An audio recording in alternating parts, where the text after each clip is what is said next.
Assalamualaikum warahmatullahi wabarakatuh. Perkenalkan, saya Putri Aulia Rustan. Saya selaku kelompok 1 akan membahas materi terkait klasifikasi jaringan. Yang pertama, saya akan membahas terkait pengertian jaringan komputer. Jaringan komputer adalah dua atau lebih perangkat komputer yang saling terhubung atau terkoneksi antara satu dengan yang lain dan digunakan untuk berbagai sumber data. Pada setiap titik akhir jaringan, selalu memiliki tanda pengenal yang biasa disebut dengan alamat IP atau alamat media. Jaringan komputer pun dapat dibuat dengan gabungan dari kabel dan juga wireless. Jaringan pun juga dapat bersifat private atau privacy dan public. Adapun contoh dari klasifikasi yang akan saya bahas yang pertama yaitu WAN. WAN di sini yaitu Wide Area Network. Jaringan WAN merupakan jenis jaringan yang paling banyak digunakan di era modern seperti sekarang ini. Contoh penggunaan jaringan internet yang menghubungkan antara satu ponsel dengan yang lainnya. Selain itu, adapun contohnya seperti yang digunakan pada supermarket yang digunakan pada kasir dan juga database-nya. Adapun fungsi dan manfaat dari jaringan WAN ini yaitu jangkauannya sangat luas dan juga dapat menghubungkan perangkat komputer atau negara dan juga benua yang biasa ditanam di bawah tanah atau di bawah laut. Adapun fungsi pastinya yaitu mempercepat arus informasi dan komunikasi yang dilakukan dalam sebuah jaringan, menjamin arus informasi yang lebih efisien, mencegah terjadinya miskomunikasi, lebih menghemat biaya yang diperlukan untuk keperluan operasional, mendukung operasionalitas perusahaan tingkat internasional dan juga nasional. Baik, materi selanjutnya akan dibawakan oleh teman saya. Perkenalkan, nama saya Riana. Saya akan melanjutkan materi selanjutnya, yaitu LAN. LAN adalah suatu jaringan komputer di mana cakupan wilayah jaringannya sangat kecil atau terbatas. Bisa diartikan juga sebagai sebuah sistem komunikasi komputer yang jaraknya dibatasi tidak lebih dari beberapa kilometer dan menggunakan koneksi high speed antara 2 hingga 100 MB. Biasanya jaringan LAN digunakan pada bangunan yang tidak terlalu besar, seperti perkantoran, sekolahan, dan rumah. Hal tersebut yang membuat jaringan LAN hanya dimiliki pengguna atau sebuah organisasi saja. Pada dasarnya, fungsi utama jaringan LAN adalah untuk menghubungkan beberapa komputer di dalam jaringan sehingga proses kerja menjadi lebih mudah dan cepat. Adapun komponen jaringan LAN ini pertama workstation, kedua server, ketiga link, keempat network interface card atau NIC, dan yang kelima software. Selanjutnya jaringan WAN. Jaringan WAN bukan merupakan sebuah konsep jaringan yang baru karena jaringan WAN ini sudah ada di dunia sejak tahun 1970. Jaringan WAN merupakan seperti sekarang ini, seperti contoh penggunaan jaringan internet yang menghubungkan antara satu ponsel dengan ponsel lainnya. Jaringan WAN dapat menghubungkan perangkat komputer antar negara atau benua dengan menggunakan sebuah kabel fiber optik yang ditanam di dalam tanah atau di bawah laut. Fungsi lebih mendetail dari jaringan WAN ini antara lain adalah mengintegrasikan dan menghubungkan jaringan LAN dan MAN menjadi satu jaringan WAN, mempercepat arus informasi dan komunikasi yang dilakukan dalam sebuah jaringan yang lebih luas, menjamin arus informasi yang lebih efisien, mencegah terjadinya miskomunikasi, lebih menghemat biaya yang digunakan untuk keperluan operasional, serta mendukung operasionalitas perusahaan tingkat nasional dan internasional. Sekian dari saya. Terima kasih. Bismillahirrahmanirrahim. Assalamualaikum warahmatullahi wabarakatuh. Perkenalkan, nama saya Amalia Ramadhani. Baik, untuk mengefisienkan waktu, saya akan membahas mengenai pengertian arsitektur jaringan. Nah, apa sih itu sebenarnya arsitektur jaringan? Arsitektur jaringan bisa dikatakan sebagai rancangan arus komunikasi pada media elektronik. Arsitektur jaringan juga merupakan himpunan layer atau lapisan serta protokol. Jadi, arsitektur jaringan merupakan sebuah himpunan layer atau lapisan dan protokol, di mana layer bertujuan memberikan layanan ke layer yang ada di atasnya. Baik, selanjutnya itu adalah pembagian dasar arsitektur jaringan. Nah, pembagian dasar arsitektur jaringan ini dibagi menjadi 3 bagian. Yang pertama itu adalah Local Area Network atau LAN. Nah, Local Area Network atau LAN ini sering kita jumpai di kantor, di kampus, bahkan di warnet. Nah, jaringan ini biasanya terdiri dari komputer, printer, dan perangkat lainnya.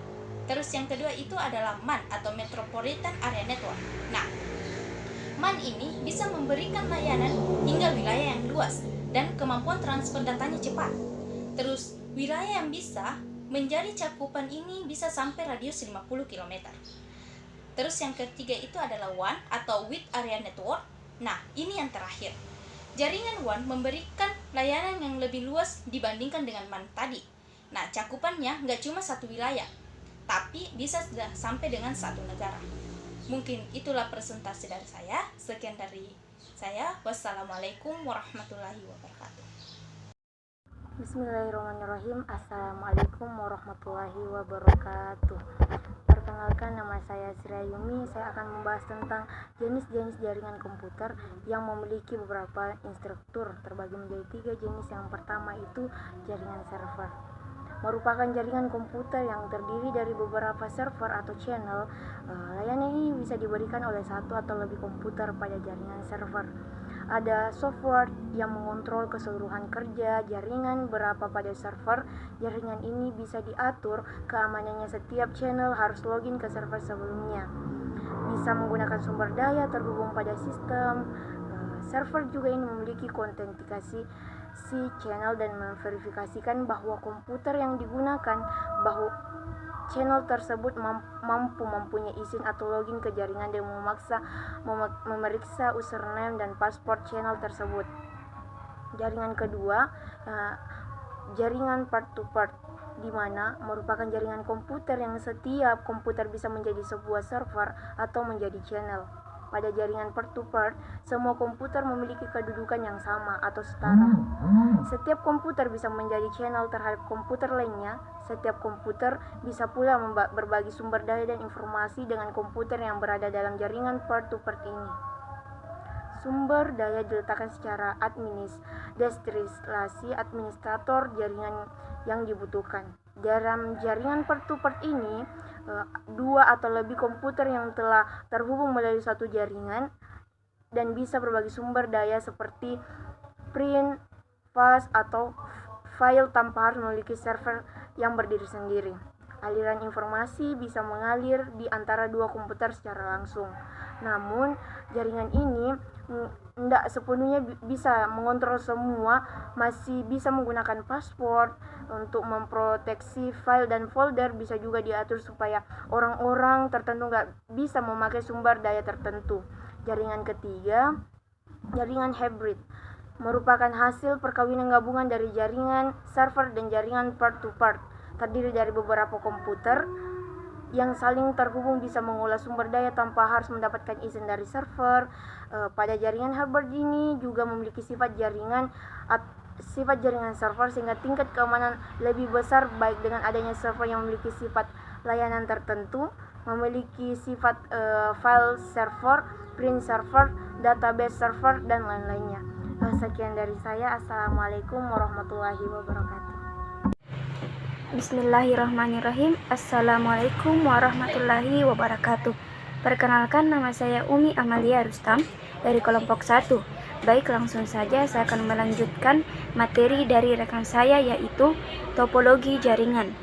Topologi jaringan adalah suatu cara atau konsep untuk menghubungkan beberapa atau banyak komputer sekaligus menjadi suatu jaringan yang saling terkoneksi satu sama lain, di mana penggunaan topologi jaringan didasarkan pada kecepatan akses data, biaya, serta ukuran maupun tingkat konektivitas yang nantinya akan mempengaruhi kualitas maupun efisiensi suatu jaringan. Adapun jenis-jenis topologi jaringan itu ada 5. Yang pertama yaitu topologi bus.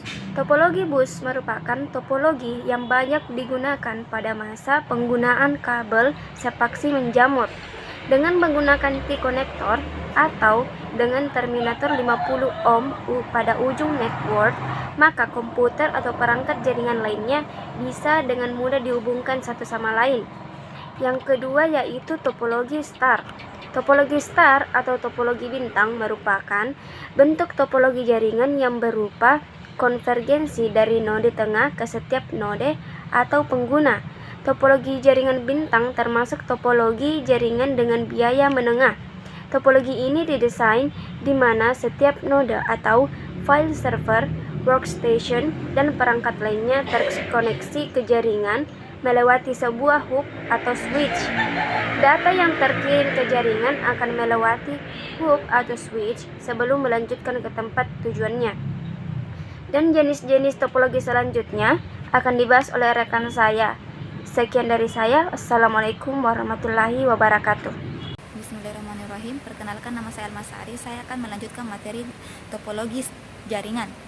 Jenis topologi jaringan yang lainnya yaitu topologi ring, di mana topologi ring adalah jaringan yang membentuk rangkaian titik yang pada masing-masing titiknya saling berhubungan. Pada topologi ini, komunikasi datanya dapat terganggu apabila salah satu titiknya mengalami gangguan.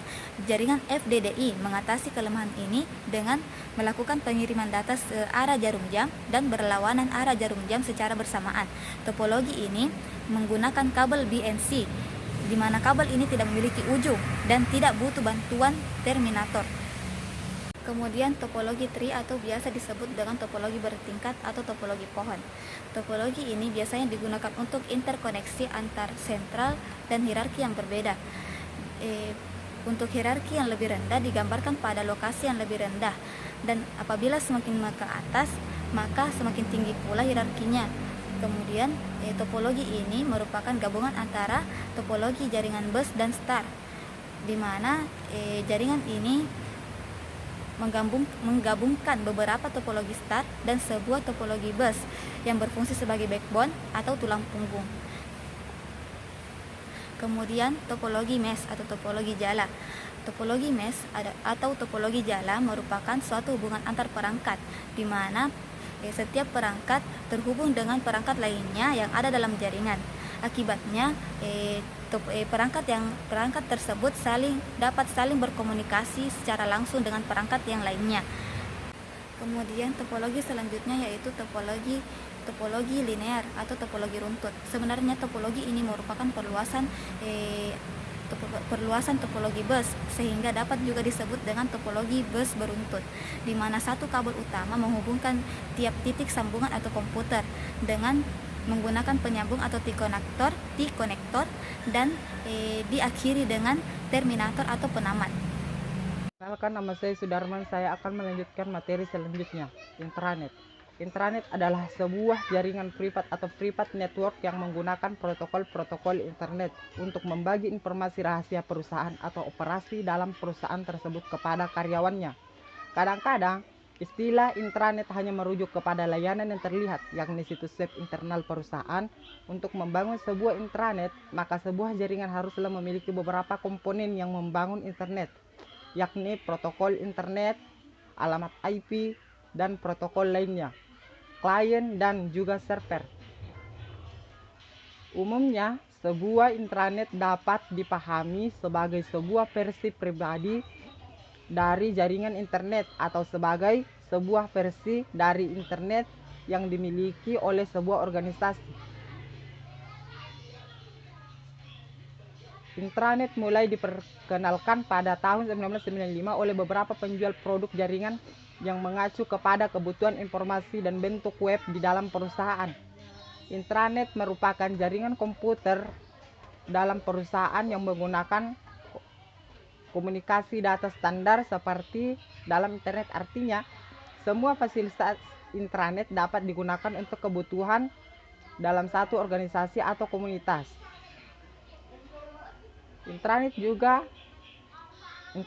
digunakan untuk membantu alat dan aplikasi, misalnya kolaborasi dalam kerjasama untuk memfasilitasi bekerja dalam bentuk kelompok atau telekonferensi, atau direktori perusahaan yang sudah canggih. Intranet juga digunakan sebagai budaya perusahaan perubahan platform. Sebagai contoh, sejumlah besar karyawan membahas isu-isu kunci dalam aplikasi forum internet dalam menyebabkan ide-ide baru dalam manajemen, produktivitas, kreativitas, dan isu-isu perusahaan lainnya. Terima kasih. Baik, Assalamualaikum warahmatullahi wabarakatuh. Perkenalkan, nama saya Sri Bulan. Di sini saya akan melanjutkan materi tentang intranet. Jadi pengertian intranet menurut para ahli, yang pertama itu Miftahul Amin. Intranet merupakan local area network yang menggunakan standar komunikasi dan semua fasilitas internet, sehingga bisa diibaratkan berinternet dalam lingkungan lokal. Terus kemudian itu Turban King, Lee, dan Liang.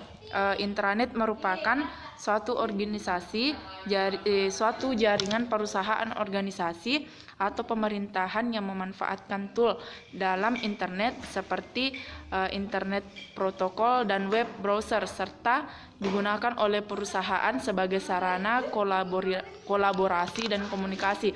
Yang ketiga itu O'Brien dan Marcus.